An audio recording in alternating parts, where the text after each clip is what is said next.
രാവിലെ എണീക്കാൻ വൈകിയതുകൊണ്ടേ ഇന്ന് സുബഹി കിട്ടിയില്ല. ഉച്ചക്ക് നല്ല തിരക്കായിരുന്നു. ളുഹർ നിസ്കരിക്കാൻ സമയം കിട്ടിയില്ല.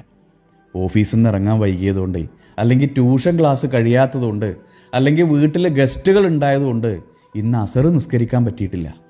മഗ്‌രിബിൻ്റെ നേരത്തെ ഗ്രൗണ്ടിൽ കളിയിലായതുകൊണ്ട്, അല്ലെങ്കിൽ കൂട്ടുകാരോടൊപ്പമുള്ള വർത്തമാനത്തിൻ്റെ ഇടയിൽ, അല്ലെങ്കിൽ അങ്ങാടിയിലെ തിരക്കിൻ്റെ ഇടയിൽ ഇന്ന് ബാങ്ക് കൊടുക്കുന്നത് പോലും കേട്ടിട്ടില്ല.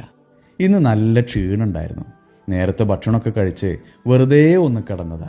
അറിയാതെ ഉറങ്ങിപ്പോയി. ഇശാ നിസ്കരിക്കാൻ പറ്റിയില്ല. ഒരിക്കലും മുടക്കരുതേ എന്ന് പടച്ചോൻ പറഞ്ഞൊരു കാര്യത്തിന് പടപ്പുകൾ കണ്ടെത്തുന്ന ന്യായീകരണങ്ങൾ അല്ലേ? മരിക്കണതിൻ്റെ തൊട്ട് മുമ്പേ വേദന താങ്ങാൻ പറ്റാതെ നമ്മൾ കാല് രണ്ടും ഇങ്ങനെ പിണച്ചു പിടിച്ച് കണ്ണ് തള്ളി പെടഞ്ഞു പോണൊരു രംഗത്തെക്കുറിച്ച് ഖുർആനിൽ പറയുന്നുണ്ട്. പ്രിയമുള്ളവരെ, ന്യായം പറഞ്ഞ് നിസ്കാരം കളഞ്ഞാലേ നാളെ പടച്ചോൻ്റെ മുമ്പിൽ നാണം കെടും.